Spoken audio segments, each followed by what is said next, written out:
Okay, so I've just turned it around. Before we put our drive shaft in, we got to put our lower plate in over on the deflector belt side with single drive. So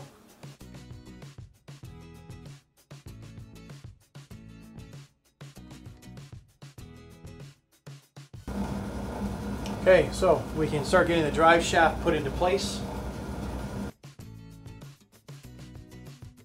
Now we can start thinking about putting our other brackets on that hold the drive shaft in place.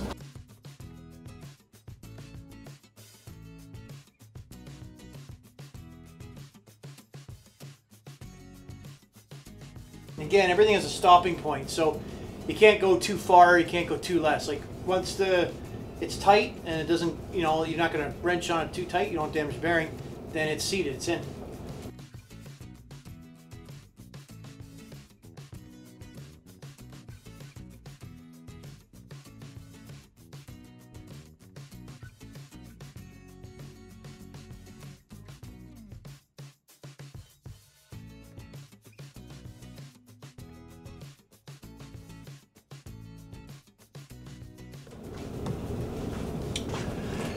So we ran into a bit of a hiccup, but I think I've got the problem sorted. My apologies I didn't record it, but I think I can tell you what I did and what happened. So it turns out that the tunnel that I got here for my Yeti, it's not a 2016 or 17 tunnel. It turns out to be a 2018 tunnel.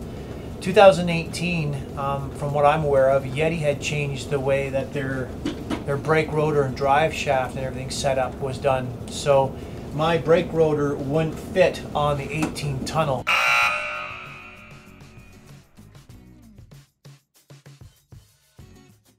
The drive shaft does, and all the components and the bolt holes and everything in here are all the same. It was this hole down here where the brake line goes into, this hole into the side of the tunnel where the brake line comes out of, because in 2018 they switched over so the brake lines all sit internal, they're not exposed. Smart idea. And then there's a locator dowel on the brake caliper, I guess, where it just wants to sit in the carbon fiber. Neither of these two holes I've had to drill out here, and let's just zoom in and give you a better look. Neither of these two holes here structurally support the caliper in any way. The caliper is mounted through these two big long bolts in here.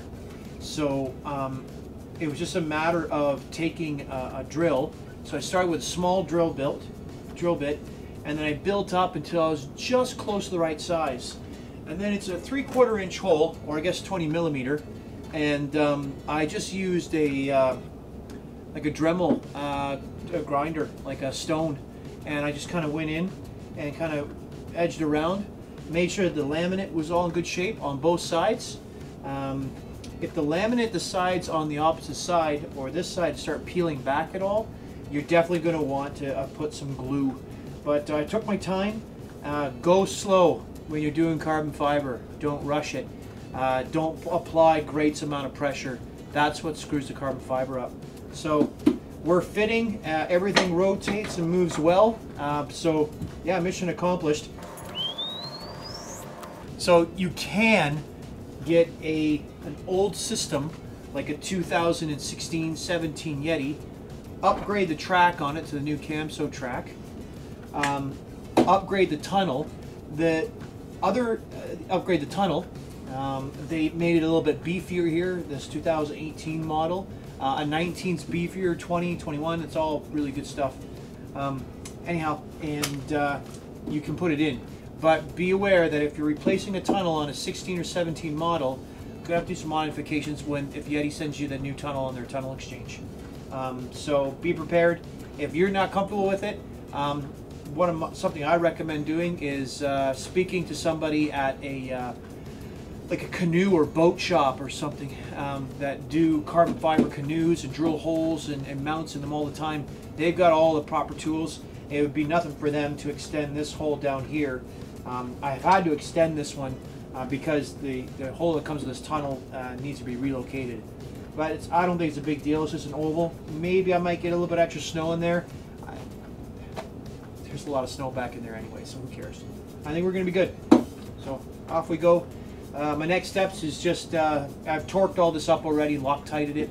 Now I'm just going to finish putting things together. And then all I got to do is just wait for my rail extensions from C3, and then I can put in my new system and mount it on the bike and give it a test ride. Go for a rip.